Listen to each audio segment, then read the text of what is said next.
Today, I am feeling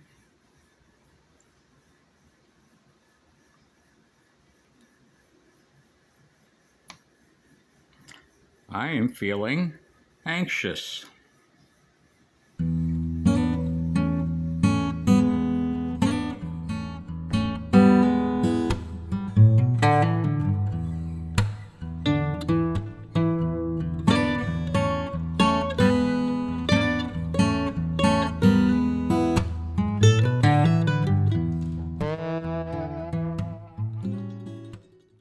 Hello there. Welcome back. My name is David Mays. I'll be your host for this edition of a program I call Anxious to Know, a program about anxiety and empowerment. And again, welcome you back. Got some good feedback from my first program, my first show that posted recently, and that definitely encourages me to keep doing this. Try again. Today's subject, going to be looking at the question or asking the question, just what the is anxiety. I've read different definitions about it in various places. I know about what kind of experience I've had and really continue to have about how I may have this sort of low level thing going on, just a little bit on alert, like is everything okay? Be at work and kind of wondering, well, is everything okay? Am I doing the work right? Is anything else going on that I should know about? Things like that. And then, of course, there's other forms of anxiety I've had experience where maybe I'm trying to do something like make a video about anxiety. The irony is not lost on me. And find myself going through some resistance to actually doing this. I mean, I've been planning to do this recording for the last couple of days, but in the process of, kind of working myself up to doing it, I've been doing a bunch of other stuff. I mean, the house is as clean as it's ever been. I wish. But the point is, I definitely have some of my own issues around, confidence and kind of, okay, yeah, I can do this. And here I am. So anyway, what I want to do is, like I said, kind of ask, kind of bring up for discussion, just what is anxiety?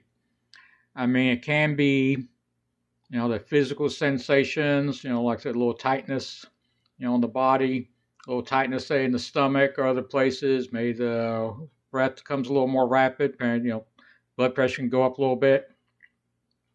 And, of course, that can definitely have an effect on, effect on my ability to do things, to be, try new things. Find myself wanting to kind of play things safe, just keep from being stimulated. Well, of course, what is the definition? Well, let's go and start out. Do a little research. Look up some things here on the internet. A source that I've looked at, and if some of you tuned in to the previous program, you might remember doing this, looking at the dictionary's definition of anxiety. This is a copy of the Winston Simplified Dictionary Encyclopedic Edition from 1930. This actually belonged to my grandfather. And the definition of anxiety, as was listed here back in 1930. I find it interesting that the word anxiety comes after the word anvil. I mean, if you look close, there's a drawing of an anvil here.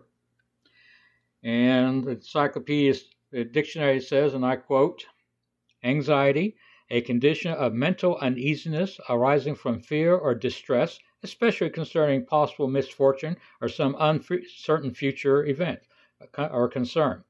And also is eager desire for some purpose or object. In a way, that's sort of the play on the words. That's why I call this show Anxious to Know, because I'm anxious to know about how to better deal with my anxiety and feel more empowered and better about myself. Some other definitions, doing a little research on the internet. According to the website for the American Psychological Association, anxiety is an emotion characterized by feelings of tension, worried thoughts, and physical changes like increased blood pressure. People with anxiety disorders usually have recurring intrusive thoughts or concerns. They may avoid certain situations out of worry. They may also have physical symptoms such as sweating, trembling, dizziness, or a rapid heartbeat. I was saying something about that already. Anxiety is not the same as fear, but they are often used interchangeably. Anxiety is considered a future-orientated, long-acting response to broadly focused on a diffused threat, whereas fear is an appropriate, present-orientated, and short-lived response to a clearly identifiable and specific threat. Okay, so it's kind of a baseline definition, at least according to the American Psychological Association. I'll leave something in the notes below about where, if you want to, go look this up. According to another website, which is WebMD, they talk about the various types of anxiety. That there's different quote unquote disorders. You got your general anxiety disorder, social anxiety disorder. That's one I definitely still deal with. Panic disorders. Got phobias and obsessive compulsive disorders, and of course your post-traumatic stress disorders. I mean that, from what I've read, that may be a little more common than we might realize. And I know I don't think myself having phobias, but I do have a sort of mild germ phobia. In case kind of we go in places kind of a little fearful, grabbing a doorknob or door handle, kind of like, oh, what? Does somebody remember to wash their hands before grabbing that door handle?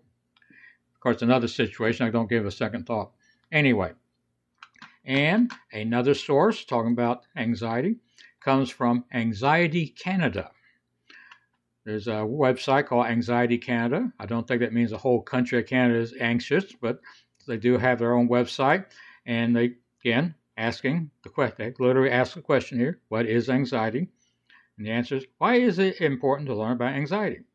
Well, most people do not recognize their anxiety for what it is, and instead think there's something wrong with them. Some people are preoccupied with the physical symptoms of anxiety, as in stomach aches, increased heart rate, shortness of breath, etc. Others think they are weird, weak, or even going crazy. Unfortunately, these thoughts only make people feel even more anxious and self-conscious. Therefore, the first step to successfully managing anxiety is to learn to understand and recognize it. Self-awareness is essential. When I was thinking about what I want to say for this, this program, I was thinking about, what is anxiety and what is it not?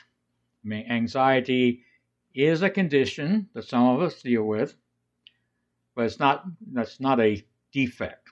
It's not a character defect. We're not cartoon characters that are defected. We're human beings. Pardon me.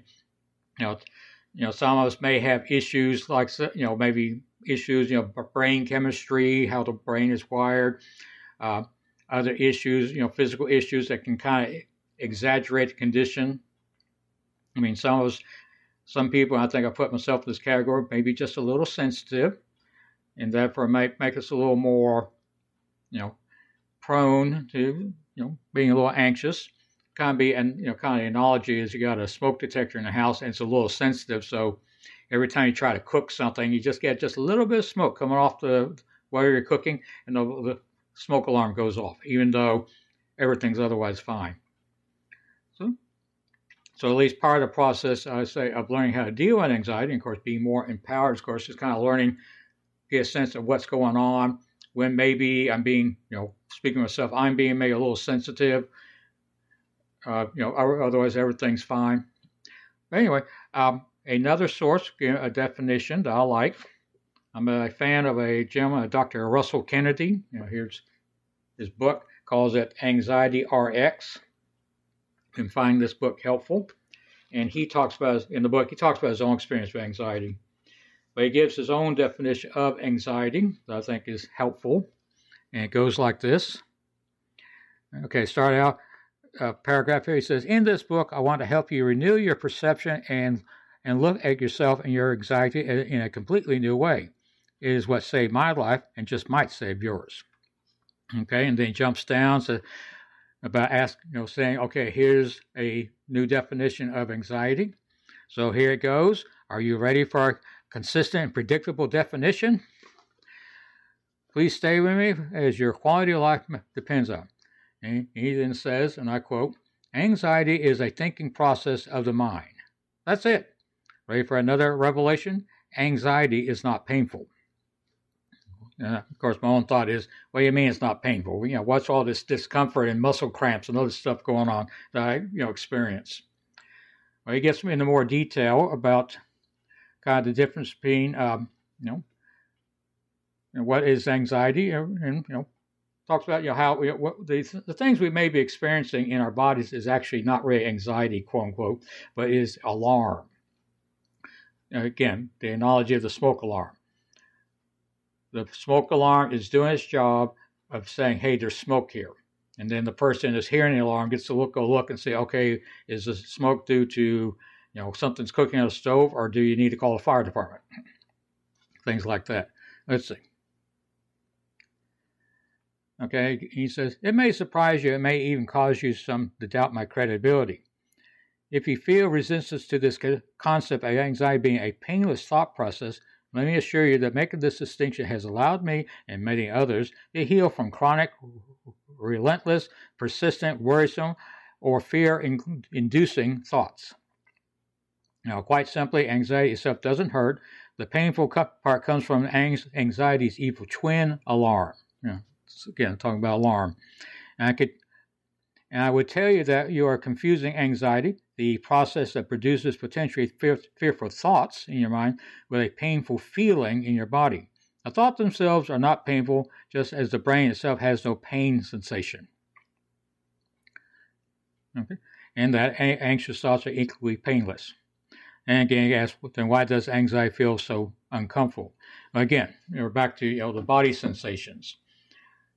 I mean, he promotes the idea, and my own experience supports this, about how it is the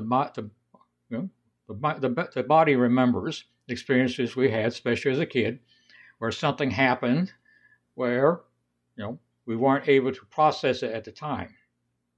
I mean, it's kind of like if somebody came up behind you and went like that, you might be tempted to jump out of your own skin. But at the same time, if you kind of quickly figure out what's going on, you kind of look around and say, oh, that's so-and-so just playing a trick on me. You might be able to kind of get over it. But if it's a case where, somebody who may be doing this, really to try and cause some harm, some parent, with all due respect, parents, parental person trying to get you to do something, that maybe you don't want to do, you might have a different reaction to it. Or what if that like that was some sort of slap, across, like that. It's like, okay, what happened? What's going on here? And that's something you might, kind of look as that. No, don't want that to happen again. So it might come a little nervous if you hear somebody, do a little clap again, and be kind of on alert for it. It makes it hard to go to a show somewhere where everybody's clapping, applause, and so you gotta go, ah! Okay. Anyway. There's Dr. Kennedy talks about this. I've had experience elsewhere about how the body can remember experiences. And if so, for whatever reason, the experience wasn't processed at the time that it happened, for whatever reason, we kind of carry that memory around with us, and the brain, body, whatever, kind of uses that information to watch out for potential threats that might be similar to it.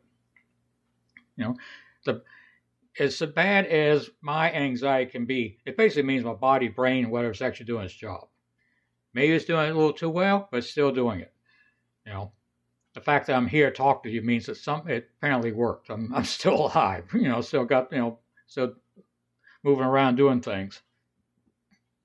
But then of course the real issue then is not really that I'm having the anxiety, but maybe my opinion of it, how I feel about it, because I definitely have had experience, and still catch myself doing it, kind of being down on myself for, honestly being a little afraid of doing things.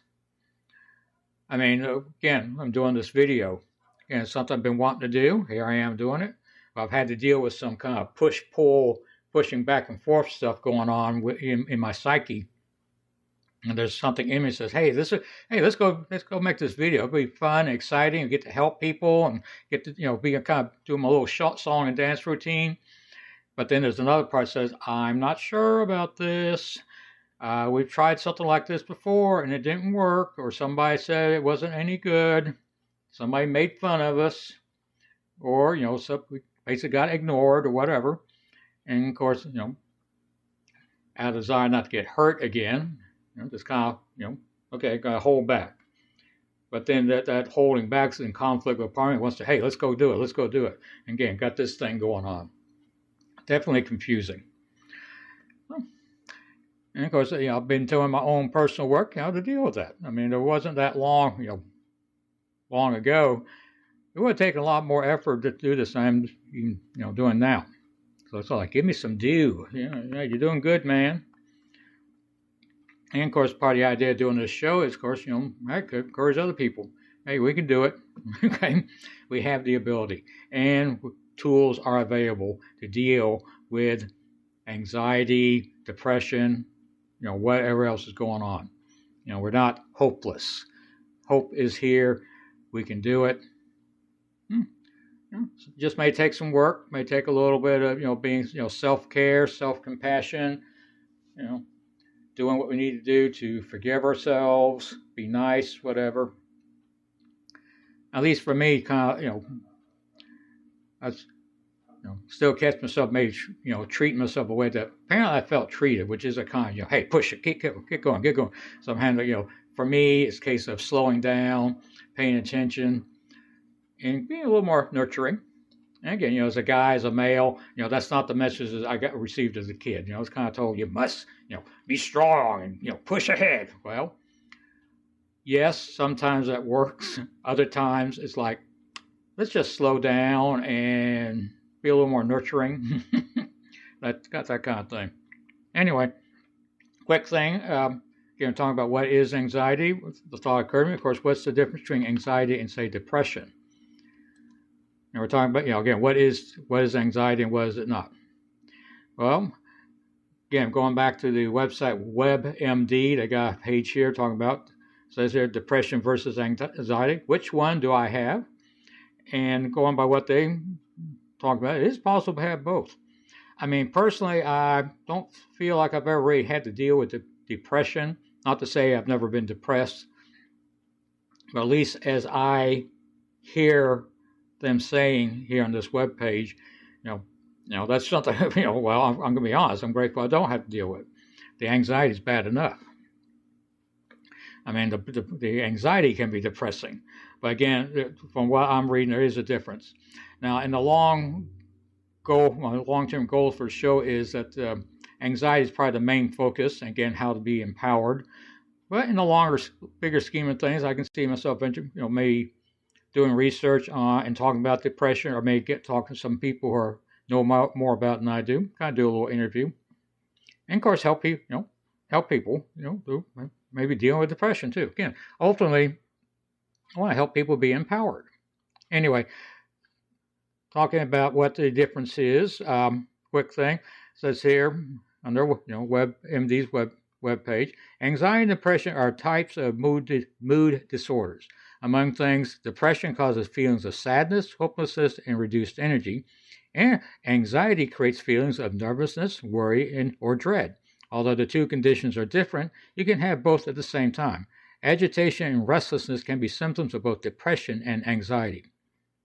And next paragraph, it's normal to have feelings of anxiety or depression from time to time, but when these feelings happen often and they interfere with your life, you might have a disorder that's treatable.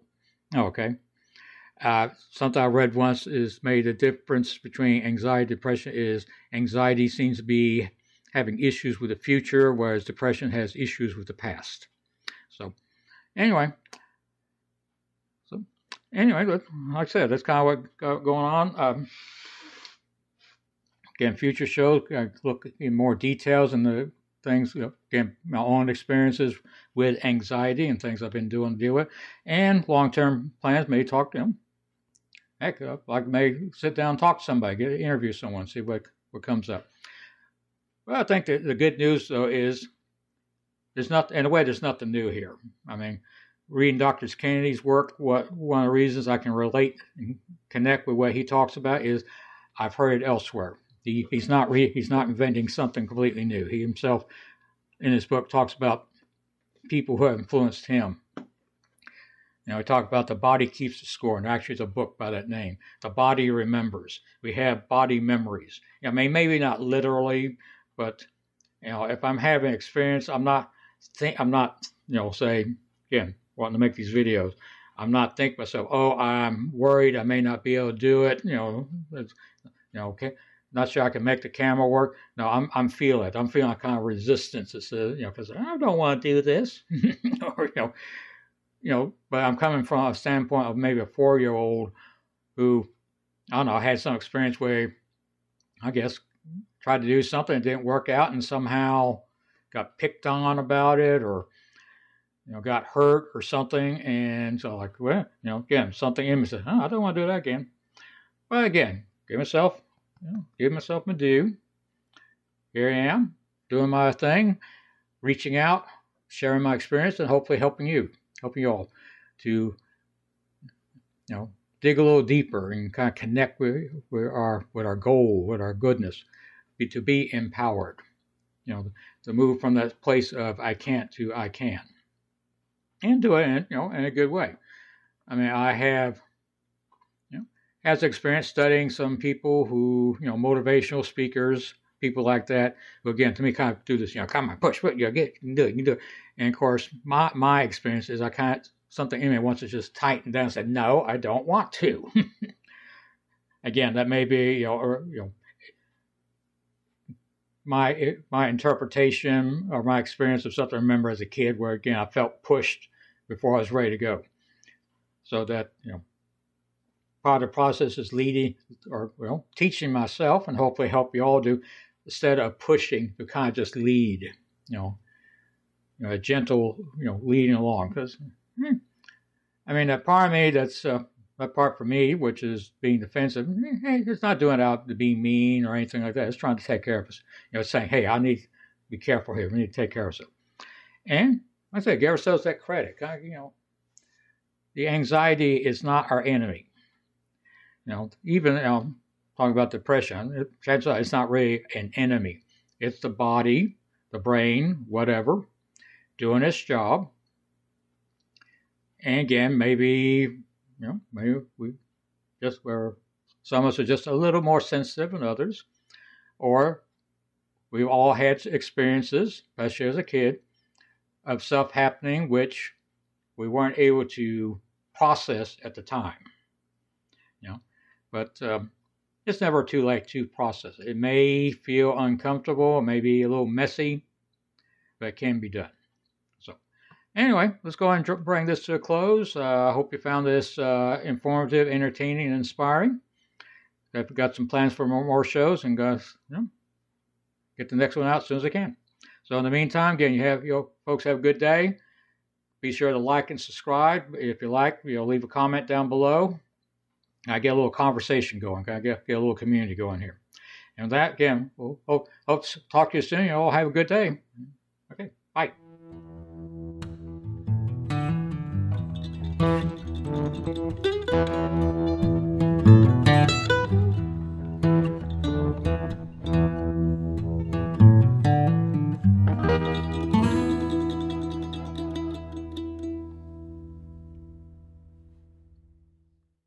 In the dictionary, the word anxiety comes after the word anvil.